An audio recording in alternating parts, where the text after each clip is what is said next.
Hello, I think we can give it a go and start this webinar. So first of all, thank you for all the attendees to this event. We're very happy to have you here.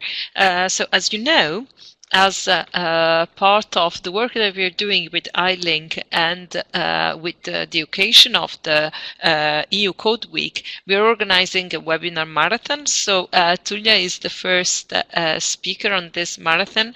We'll have three webinars in a week or so. So this is webinar number 1, and we will share later all the details about webinar number 2 and webinar number 3.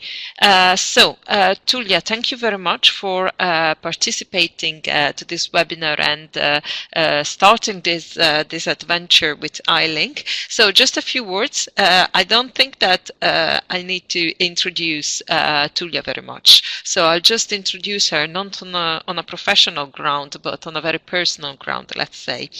Tullia is part of those teachers that I call super teachers because they have superpower. They barely sleep at night, I think.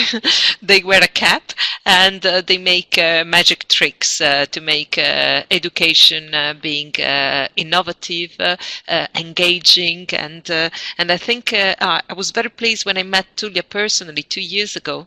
Of course, I knew about her even before, but I met her personally 2 years ago in Barcelona, and I think that as everyone, I was carried away by her enthusiasm. So I'm very happy that we have the occasion to cooperate. So when we met recently, we were talking about, okay, what is it that we still need in education? There is a lot going on about coding, about visual coding as well. The use of Scratch in the classroom is widespreading, and we were talking about robotics. I know Tullia works a lot on robotics, and I think that robotics is earning a lot of interest from teachers and students alike. But very often people, teachers in particular, but also parents, I would say, don't know where to start from. So we all think that this is very interesting and engaging and motivating, but we are really lacking, the push, the gentle push that we need to start introducing robotics in our lessons, in our classrooms, in our school. So that's why I'm very pleased that Tullia took on took the lead, let's say, on this trend, and that's how this webinar started. Now, I need to say, and I'm sure that Tullia will remind you at the end of the webinar, that this is part of a work that we are undertaking with Tullia on engaging teachers in using robotics in the classroom. And as part of this work that we are doing, Tullia is going to lead the preparation of a toolkit for teachers. So I strongly invite everyone to share their experiences. We'll give you later all the details, to share your experiences on robotics in the classroom. So if you have an idea, it can be a simple idea. It doesn't have to be something complicated. But if you have an idea on how to use robotics in different subjects, different school level, ages, please do not hesitate to share it with us. Tullia will also talk about this later, and we'll collect all this information, and we would like you to be collective authors of a booklet that we are producing with I-LINC, the same project that is powering this webinar marathon. So without further ado, I leave the floor to Tullia. Tullia, thank you very much for participating to this, and thanks again to all attendees and all participants. Thank you to everybody for being here. I'm flattered about all the things that you shared. Maybe people are expecting too much of what I will speak about. But my idea today is just to share and to find some ideas for what you just mentioned. That is how to introduce robotics in the classroom. First of all, we are not speaking about mechatronics, but we are trying to speak of that part of robotics that we call educational robotics, that can be really very powerful and useful for us to use in the classroom, to enhance learning and to give more power to our teaching. So I just introduced myself. As you mentioned, I am a teacher. I I'm a STEM teacher. I teach math and science in a middle school in Verona, Italy. But I also give some lessons from the kindergarten to the secondary school. I also am a teacher trainer, and I felt in love with educational robotics since 2009. Because I saw the effects that towards my students in the meaning of not only knowledge but also about competencies, team working, and about collecting all those skills that can be really powerful for everyday life and also for career orientation. Robotics is really very useful. It's not just about using games, using kits, robotic kits, but is also about having a kind of different work using a different way space. So opening the space in the classroom, living in the staying in the floor. Also it changes the way in which the teacher move with his or her students, and is really powerful for everyone because it's inclusive and all the students love it. So here is again the logo of I-LINC project, and what is really nice is that the words that you can see about inclusion, ICT, and learning are really interesting on my side because they explain that technology, and in this case robotics, is just a tool that is nothing if you don't empower with methodology, with many other things. So really, really nice to find new ways to involve, engage people. So what we will speak today? Basically, I will speak for 30 minutes, sharing some experiences and going through ideally the way in which robotics can be introduced in the school, in the vertical curriculum.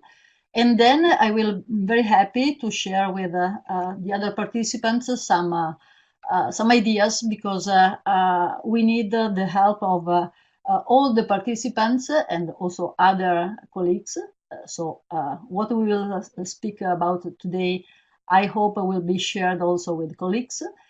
And we will start from asking ourselves why do we need to use educational robotics, but most of all, and this is what I experienced in this year, is even if some teacher take part to some robotics courses, how can then take the power and also are eager to put in the class without feeling fear of being judged or asking themselves which kind of syllabus do I have to follow to use robotics.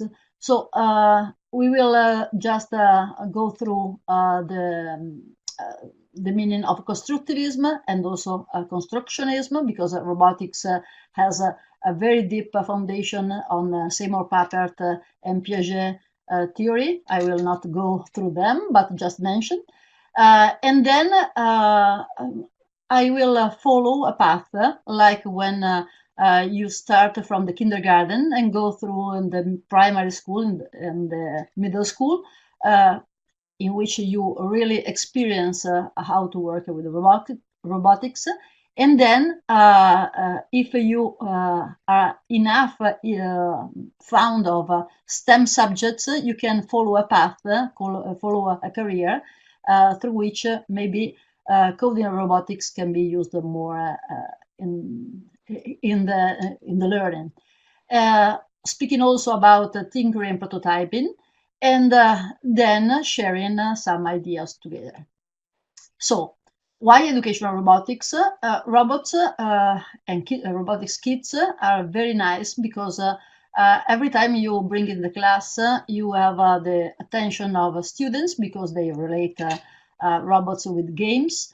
It's natural to work in teams, so it's also great because you develop a competence that will be really very requested in the in the market, in the job market in the future. And it is a way of through which you also develop collaboration among students, and also students that usually are not so good regarding to marks, to evaluations. They find themselves that they can do nice things because they can prove what they are doing, looking at the effects of their programming and their experience with robotics kits. We will not speak about a specific robotic kit because it depends on what kind of technology you have in the class. We will just give an idea. Anyway, you will find that you can work in a different way when you use robots because you can involve also students from different ages. You will develop knowledge through experience, and in this way is the great power of robotics. Because you don't need to teach them in advance something, but the knowledge will sort out from the experience of students. So we will start from a little bit, a little interaction. I ask you, please, to digit, go to menti.com. You see the address here, and use as soon as you reach the website, type the number, the code that you find here, A32291. And we will just sort out what is the experience that you think the biggest obstacle that overcome when introducing robotics in school. I will try to share my screen because so in this way you will be able to see.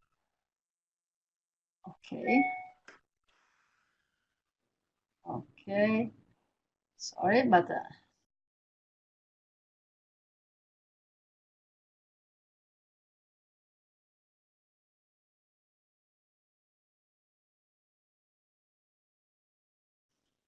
I have a big screen. Okay, can you see? Hope that you can see. Okay. So the biggest obstacle at the moment, only a few people voted, just 8 people. So please, also to the others, join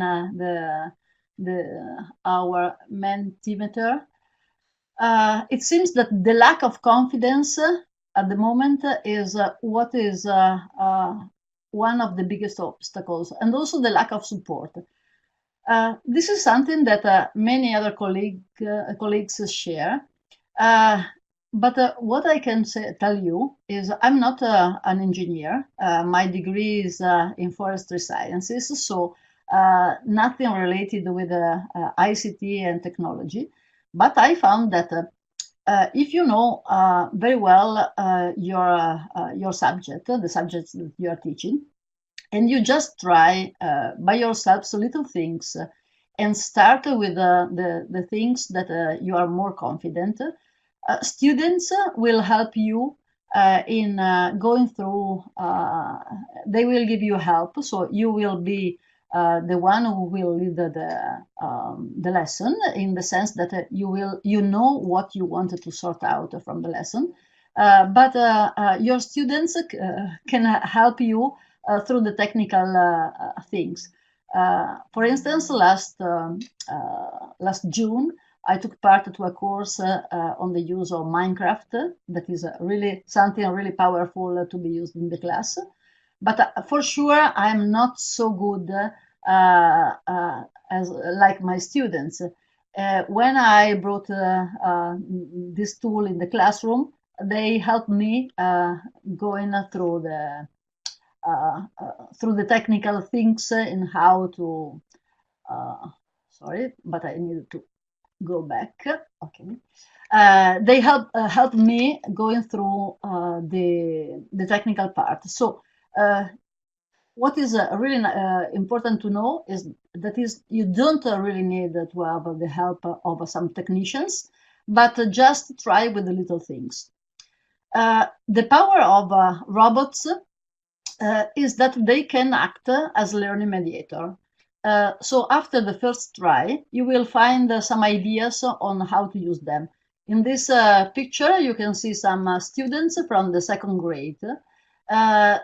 In the second grade, they are very nice because if you ask the teachers, they are not so good in going through angles or going through difficult operations. But if you make them working with robots, they surprise you because I can say that it's like going faster. So you don't have to mind on little step of the knowledge, but they will sort out all the meaning of what they are doing. Robots can engage students a lot. In this case, it's quite easy because you see here is a now robot.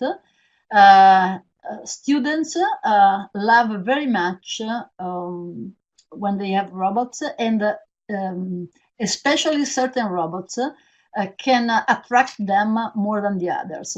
In this case, you see we were speaking about physics and how difficult is it for a robot behaving in a certain way. They weren't able to reproduce. So we could speak about physics even if the students were very young. But starting from this, you can go deeper on further steps.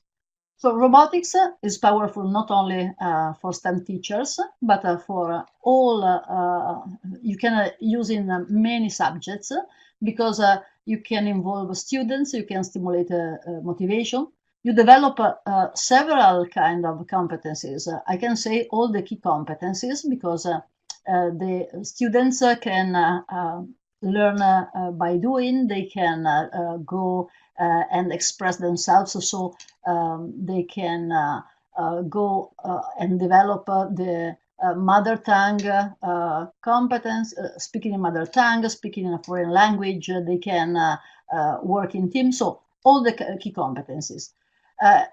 Educational robotics helps also in reducing gender gap because girls find it very nice, and they usually, even if girls in the primary, at least in the primary, in the first cycle in the primary school, are more, they study a lot more than boys. They don't feel very confident in what they will be able to do with the STEM subjects. But through educational robotics, they feel more confident. And so when they become older and they have to choose their path, their career orientation, they feel more confident in STEM subjects. Also, educational robotics is a good way to share experience with other schools because you set a kind of scientific community and working through robotics. Of course, there is a methodology, as I told you, behind, and the methodology is what Seymour Papert expressed, is that you don't need to teach in advance some skills, but the students develop by themselves those skills. They go through experience, and so the exercise is what sort out many skills, and also you can start from experience and then go deeper in knowledge. Ideally, if you want to introduce in your school education robotics, you have to start from the scratch, from some unplugged activities, like what you can do when you start in the kindergarten.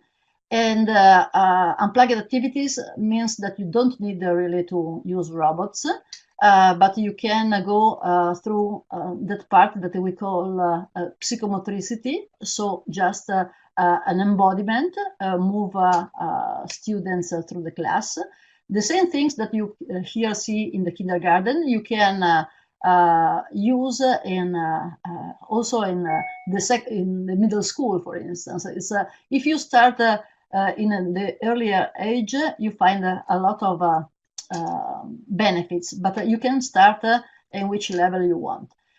Starting from what they experience, you can also go through more technological things. In this picture, you can see that I was showing Scratch Junior to little children of 5 years old, and the really same things can be tested and can be experienced using little mediator, like the little robot that you see in the corner. This is a B-bot.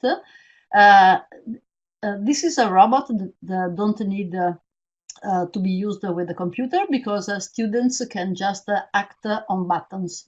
A further model can be used also through the tablet.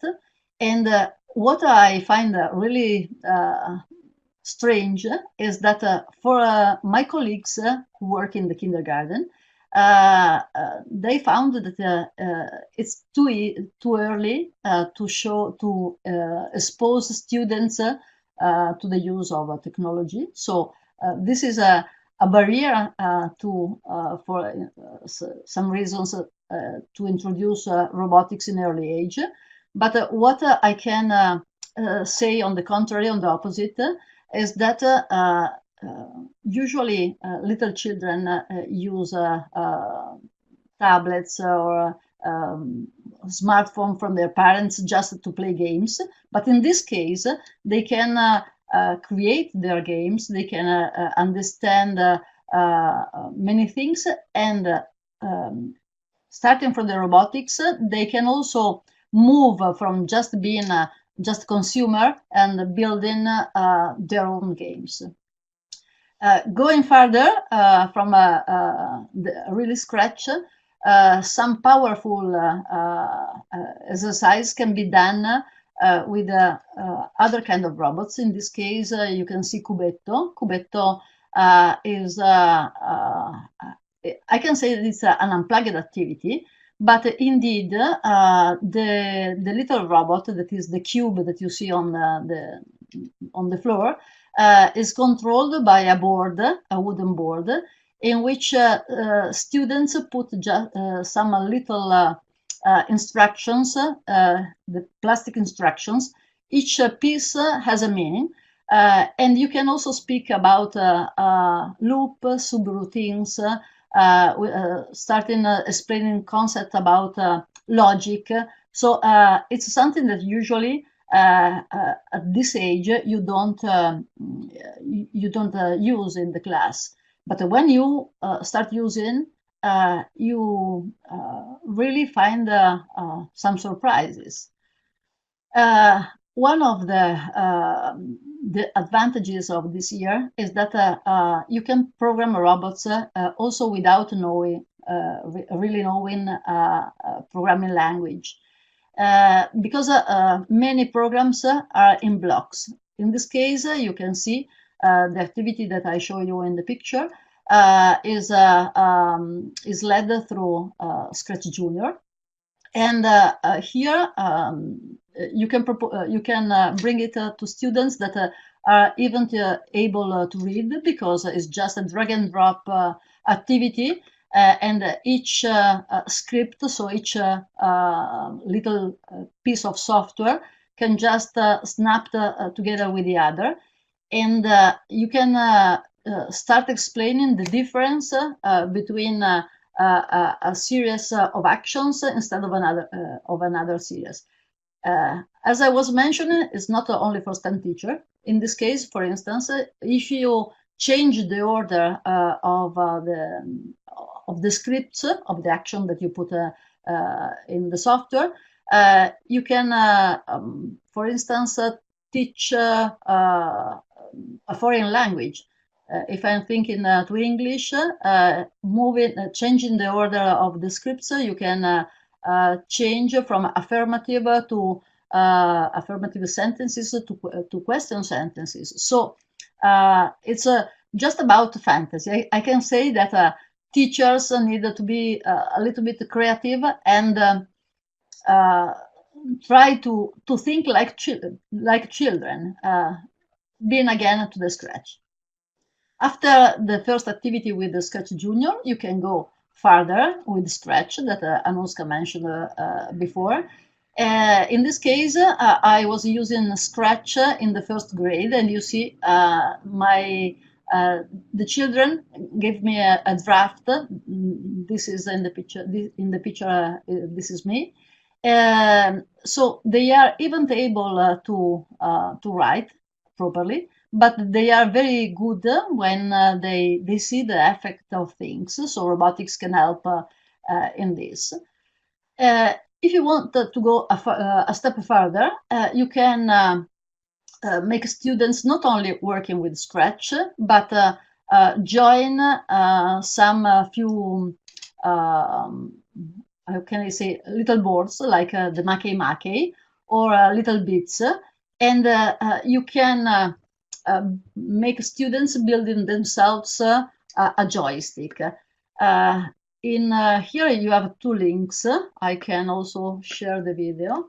Anushka, stop me if I'm speaking too much. I can share you. Okay, my screen again. Okay, and I want to show you. Okay. In this case, I was explaining students how to use Scratch to learn mathematics, and you can move and speak about axis. So here we are with the Cartesian axis. At this moment is just the use of software. Even if it's powerful, it can be more powerful if you connect it to a Make. A Make is a little board through which you have to touch little wires or little objects, and you can move the sprite, so the object in your screen, just acting with this board. I always ask students also to develop their own games. This is a game developed from one of my students in the 6th grade. You see, when you move, I'm not very good in doing things. Each time that you kick the little, I don't know the English word, talpa in Italian, the little animal, you earn some points. But doing it with the mouse is quite difficult. So can you imagine which is the power if you go and have some objects that can make you interacting with this? You can do it with the Make or with an Arduino board. It depends on the age of your students. Basically, all this stuff can be done in different grades according with the instruments that you are using. Here, for instance, there is another example. Going through angles is quite difficult to explain the difference between internal and external angles in a polygon. But if you go with a robot, is really easy for students to understand because they can see which is the direction of the robot and which is the real how can I say the real amount of grades that they need to put in the program to make the robot moving. And more, this is a kind one of the programs that my students developed for the Inobot, that is the robot that you have just seen.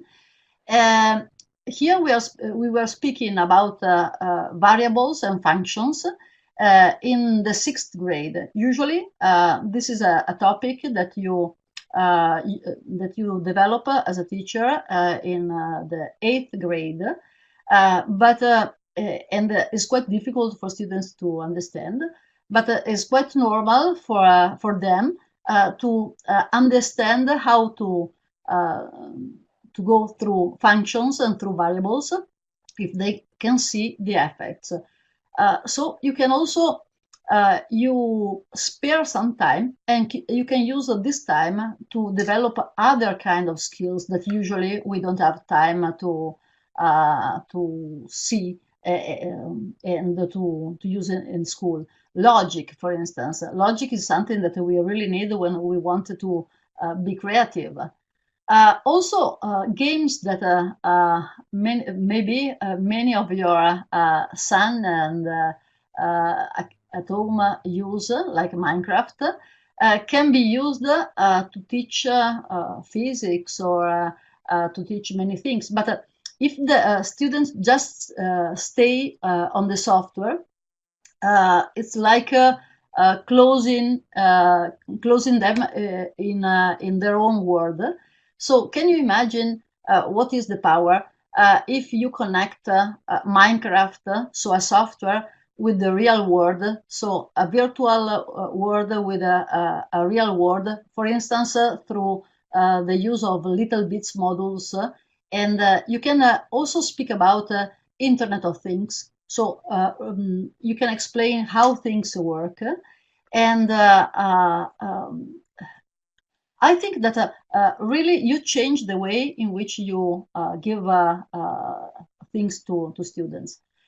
Then going from code to robotics, you can ask students also to develop their creativity. I don't know, Anushka, I see that you shared the link to Minecraft, but there is something more powerful, I can say, that is Minecraft Education Edition. It's really new. It was it's just a few months that is available for teachers. This is very powerful because you can use Minecraft in the class, and Minecraft itself is very nice.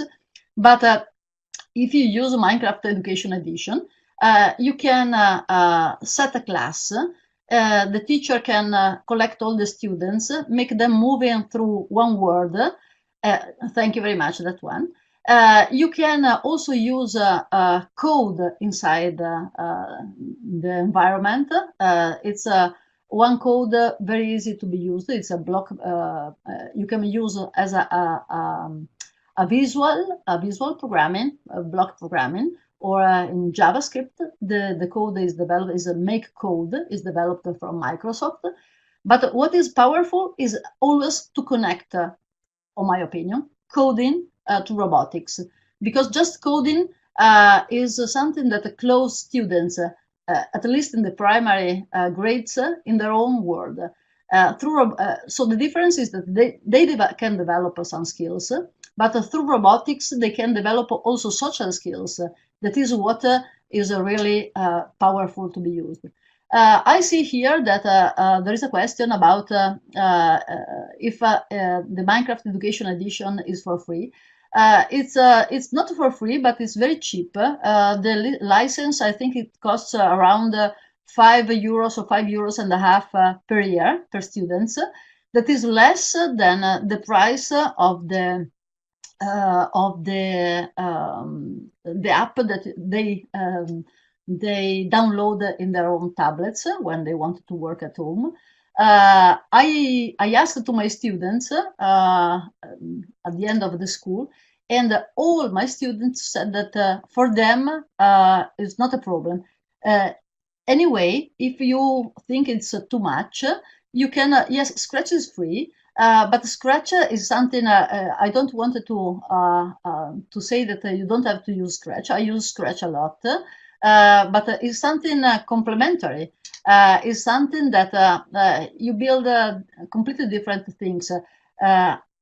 Scratch can interact with many things and is a very good base to start with block programming, because also other kind of programs like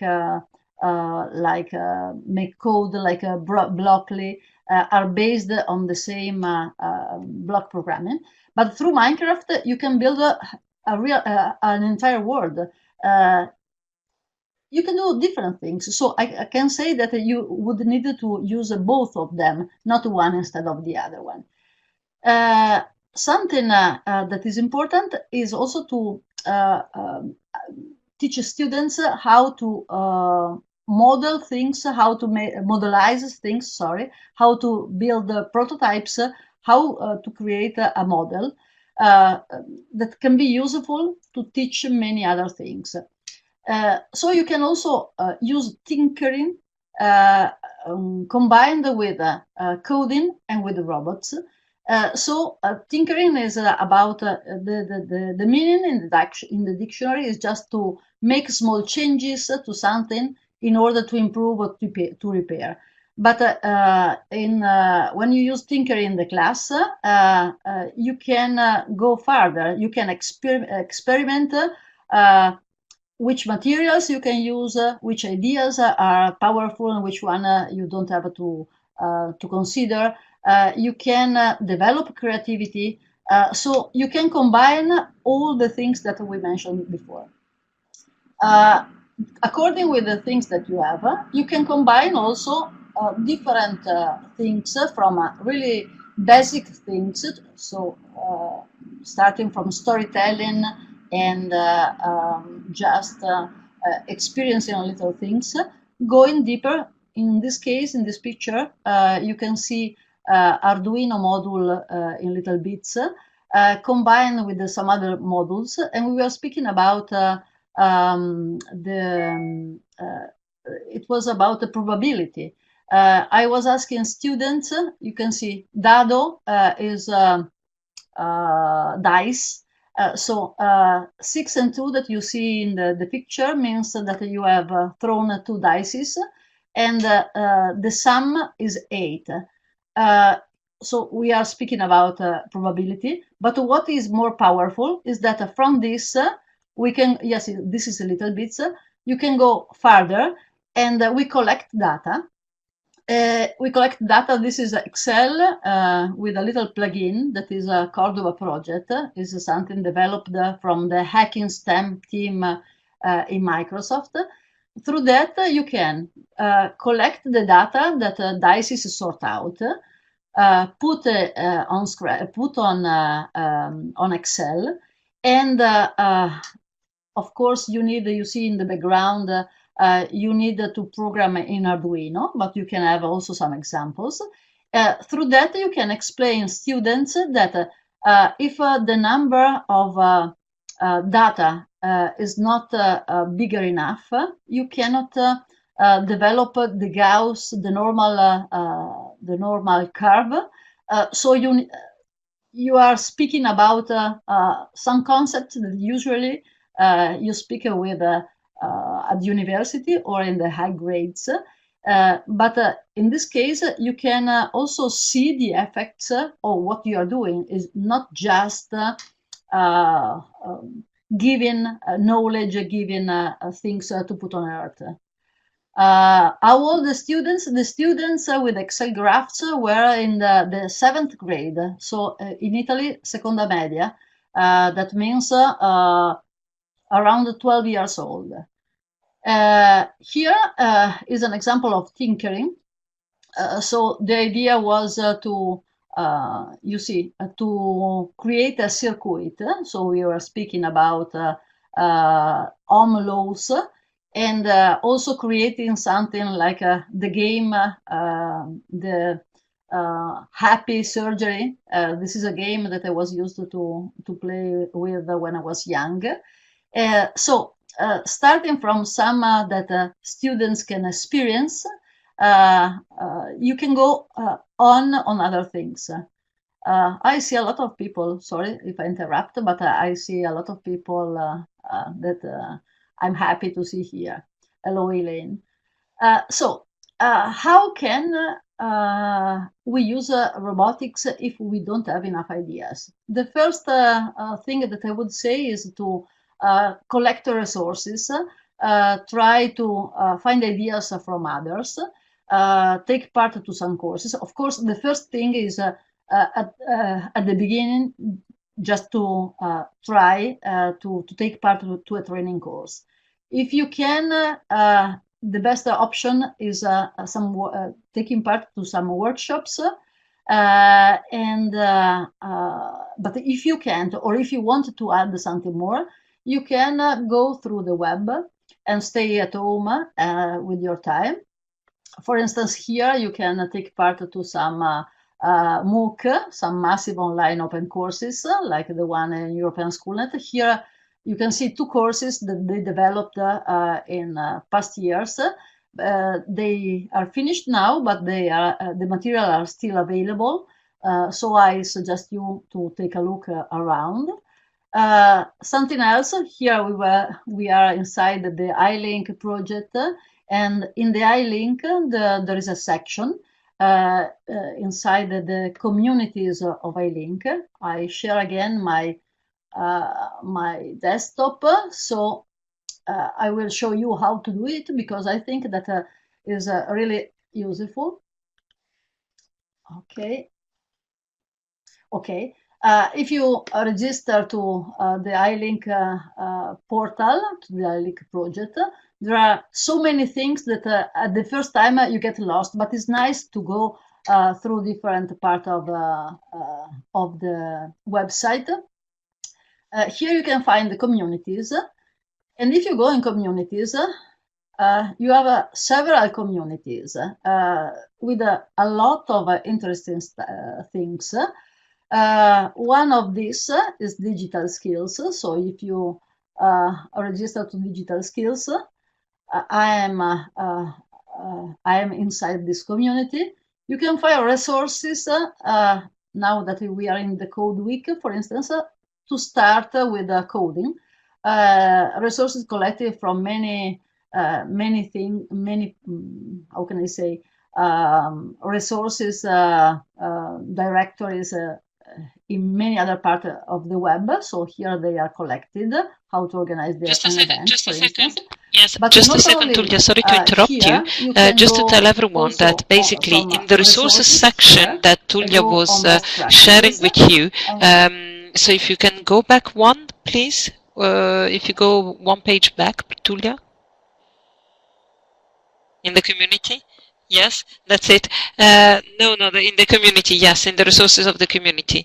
So basically, in the community of digital skills, we are going to we're going to share there in the digital skills community the resources part. We're going to share the recording of the webinar, and then actually, if you go, you see that we had some previous webinars that were the recordings, and in a few days we are going to share the recordings of this webinar actually there, so that if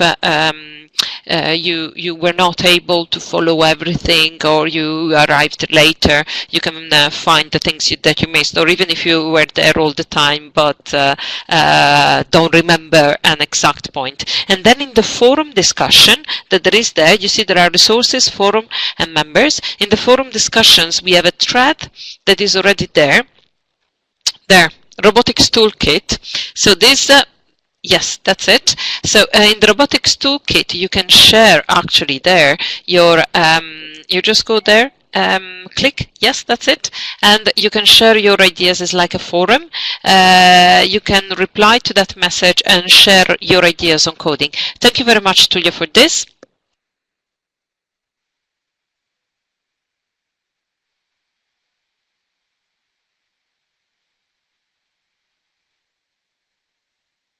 Yeah, okay. I go back now. Stop sharing. Okay, so we also shared something very important, because we can, at the end of this webinar, we will go on speaking. I would like to say that it would be nice going on with the discussion. There are several resources also on Scientix website.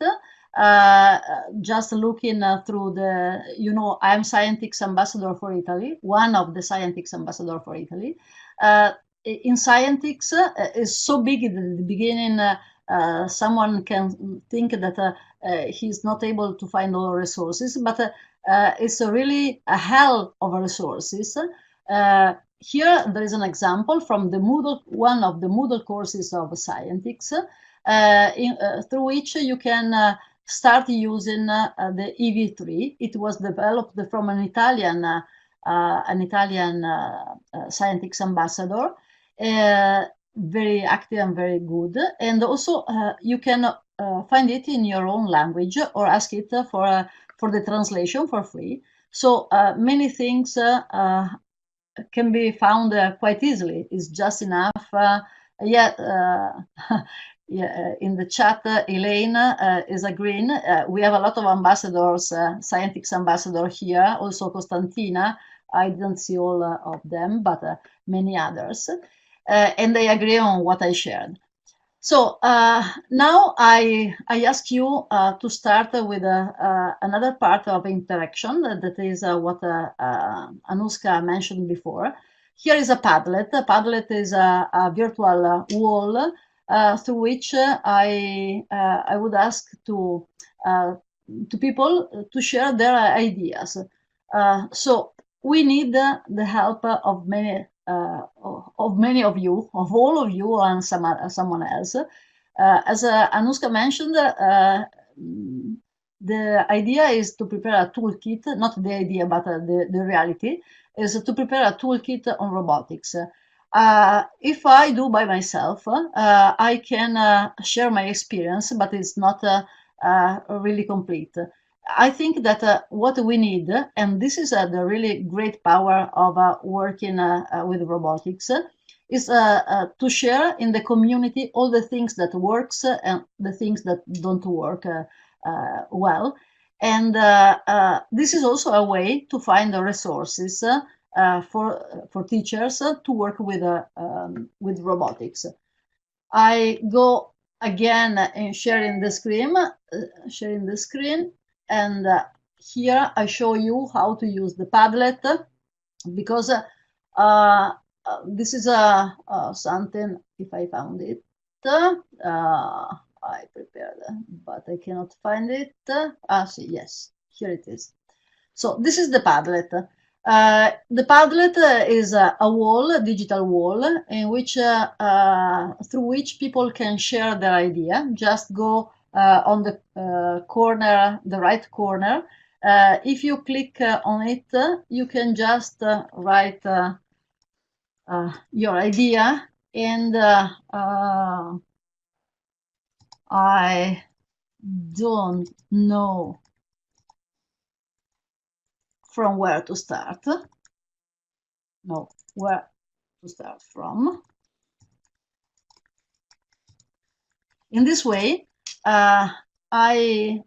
everyone who arrived here can find the ideas of everybody. So we will use this and the forum of I-LINC to collect all your ideas. And so please, really happy if you share your ideas. We will mention the people and the ideas shared. So we will demonstrate that they are real ideas and not just fake.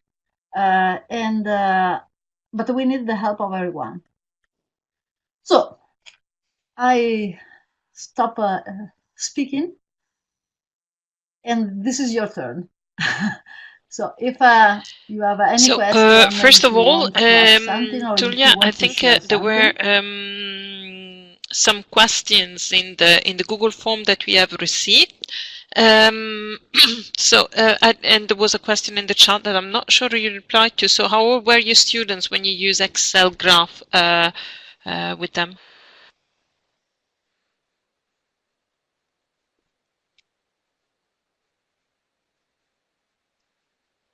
Uh, they were they are we are using still now. They are 12 years old. They are in the seventh grade. We start using in our classes. Students bring their own device, and they start in the sixth grade to work with data, with some. It's important because you cannot jump on just on robotics. It's just a little drop in the ocean. If you use the technology in the meaning of a transversal tool, you need also to teach them how to use the computer, a tablet. There was a So question in the in chat this as well on case, how we can we use convince parents Excel that their and children other may tool want to from the pursue a sixth grade. career in these fields, in STEM fields in particular?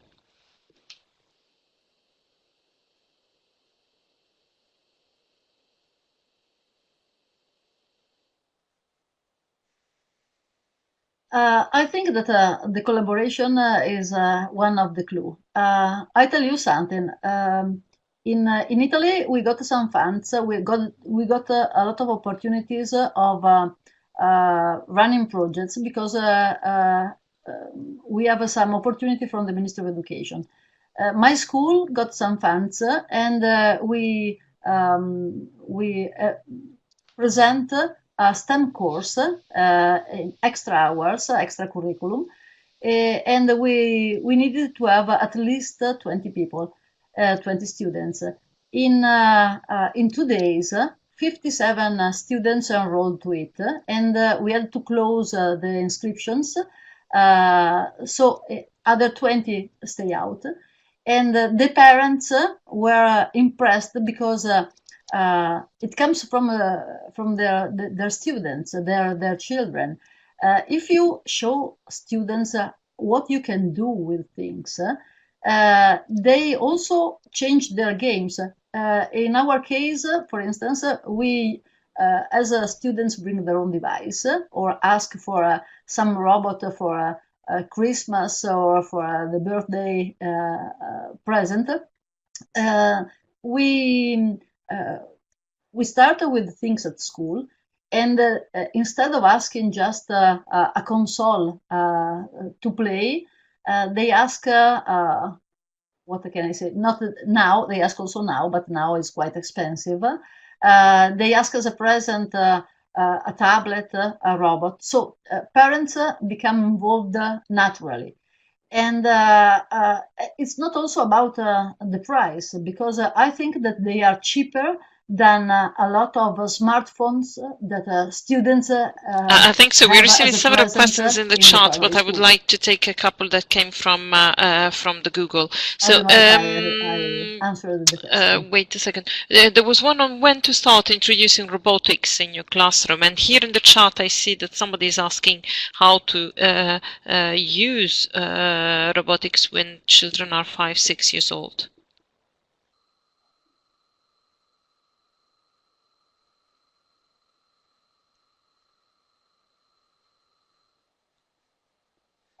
With the I have some lessons, some workshops, not really lessons, with the students from 4 years old. The best age is 5 years old.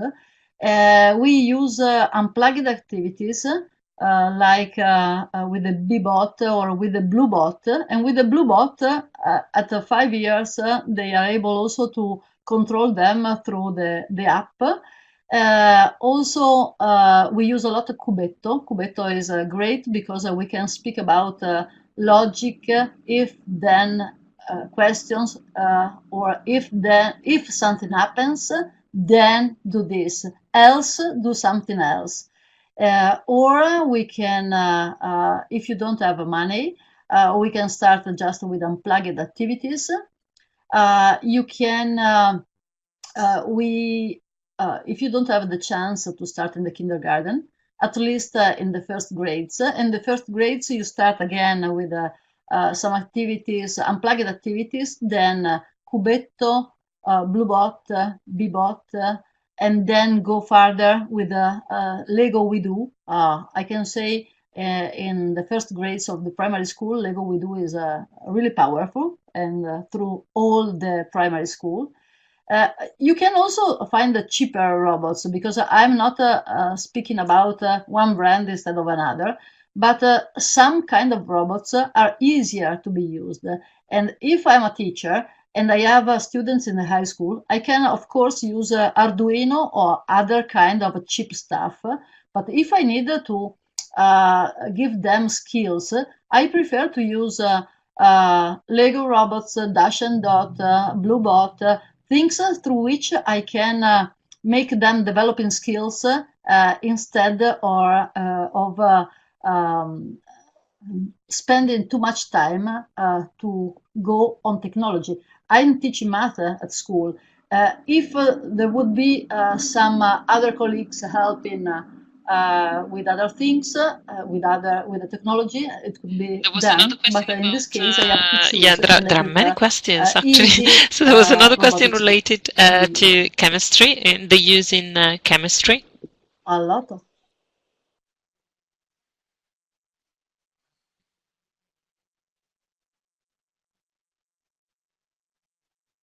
yeah. Yeah, of course, you can use also in chemistry. It depends on what you are doing, but as you can speak about materials. Of course, you can also speak about the use of robots. You don't have just to concentrate on the use in the class. You have to explain that robots are in everyday life, and many times you use robot as a rescue robotics. You use robot for using dangerous things. In chemistry, many things are done from robotics arms. They can manage dangerous liquids, so you can speak about that. And one example is, in this case, I'm seeing the picture of now. You can make now moving materials from one place to another, or you can ask with younger students to take the Lego We Do and make a simple robotics arm and make it moving. But you develop many skills. It's about chemistry, but also about how to solve a problem, how to which are the materials to be used. Do you think that plastic can be used to manage dangerous things? You can go wherever you want. It depends on what you want. What is the difference to use in the classroom from education robots and toy robots? Okay, I think I really like my work. I think that a school can be something nice. It doesn't to be boring. So even if I bring a toy, I bring a game in the class, I can have some didactics. Everyone knows that a ball is something that you can use as a toy, but with a ball you can also teach physics.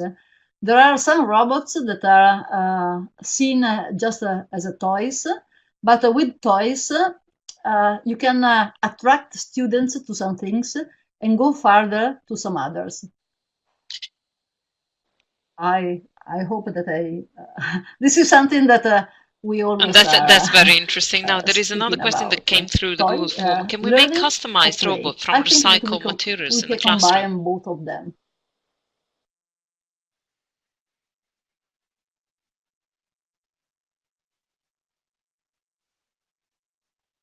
Oh, this is great. Yeah, this is about tinkering. I think that this is a very interesting part. Of course, I would combine with some robotics kits already done. It depends on the time, because if I have just a slot of 1 hour or two, I need to concentrate on some things. But I need to teach students to develop creativity, and that's why we can recycle many materials, give them lives by using little components, microelectronics components, like little bits, microbit, or Arduino module, or going. You can go also further. You can take some recycled material and go through IFTT, if this then that application, and for instance, prepare your own barometer in the class, and you have to ask students first to make research on how a barometer works, then how can I solve the problem of building by myself, which materials do I need and which materials do I have, how can I make them work in to reach that result. So I'm working with the prototyping, with materials, with mathematics, but also with logic. And you see, it's something that changes the way in which you teach. You don't teach subjects, and you teach by scenarios. So it's something that you would develop with the whole team of your colleagues. This is something I can understand ideal, something that you have to step. Another question It's a that step came through the Google further form on is that way. about But this if would robotic be was the suitable key thing: for working by competences 14 and to working by 19 years scenarios. old teenager receiving a humanistic education. So if a teenager is studying humanities, do you think robotic is still relevant and useful?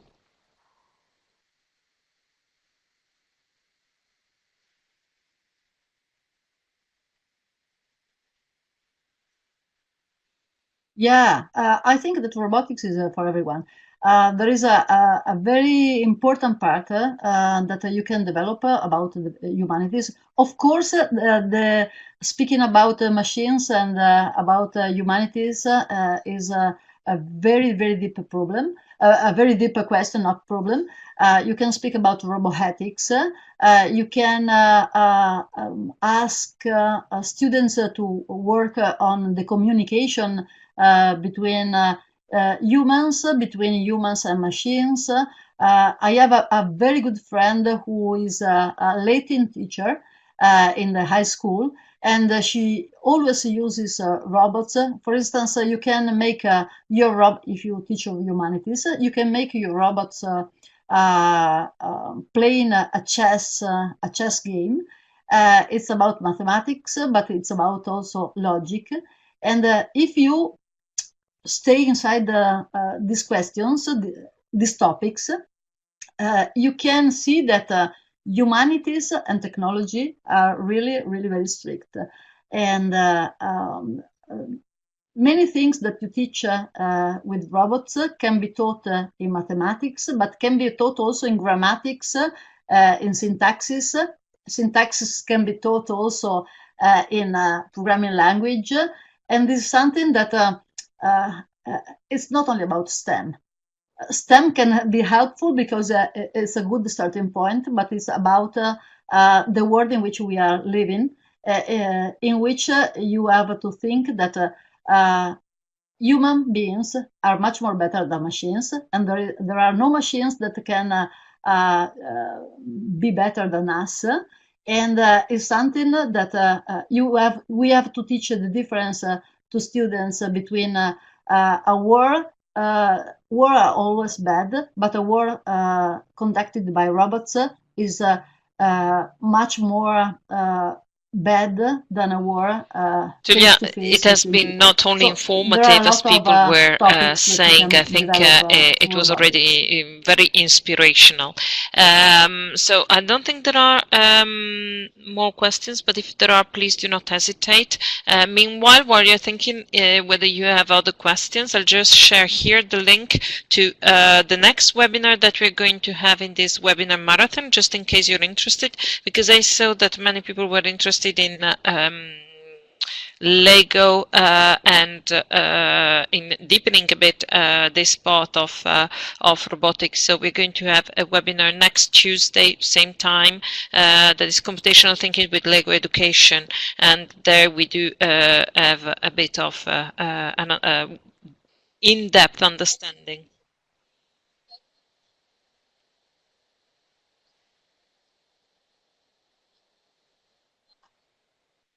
I really push I really push everyone to take part to all those webinars, because I think that in my case, every time I speak with someone who is using some tool, I take some ideas. So I take some ideas and then I develop with my own students and with my ideas. So every time finding inspiration from others and sharing is the right way to go on and to step further. Also, microbit is very nice, but also I also use microbit. I cannot say that there is a robotic kit that is better than another one. It depends on what you are doing and what you have. At the beginning, the first year I started with robotics, I had just one robot with all the class, and I was working in a nice way. Then I had two, and now I have more than 10. So I can give each couple of students one.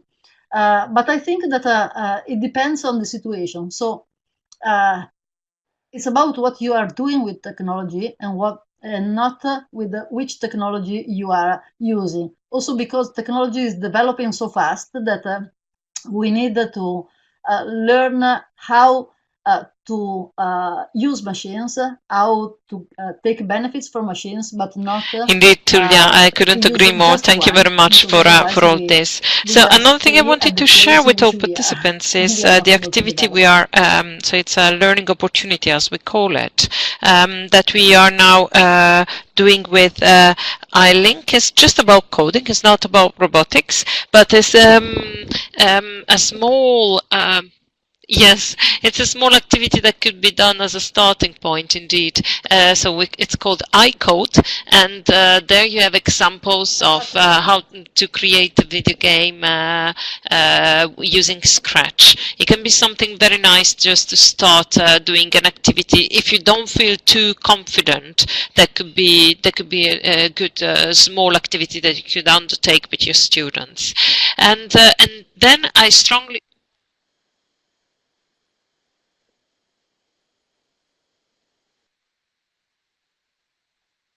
I think it's a starting point, Anushka. I think it's a starting point because every programming language that you are using, at least in the mm, primary school, is Indeed, about that's true. block So, programming. and So then the last starting with the thing, of course, Scratch as we were and saying at the beginning, block and as Studia programming was is the showing basic also to go to the you, it would be robotics. very, very interesting to share all your ideas in the Padlet, but not only in the Padlet, also in the community if you want, to share your ideas on how to insert robotics. So it doesn't have to be a lesson plan. If you started using robotics in your classroom in any subject at any age level, please share this with us. But if it is not a lesson plan, but just a lesson idea, a link, or something you found out there that you think is useful sharing with others, please do not hesitate to do that. So I think I'll just have to thank Tullia again for this very, very interesting overview. We're very, very pleased. And thank you to all participants for joining us today and for staying till the end, because the majority of you stayed till the end. That was very, very good. Thanks a lot. And I hope this is the starting point of a good cooperation between different people from different countries. Thank you.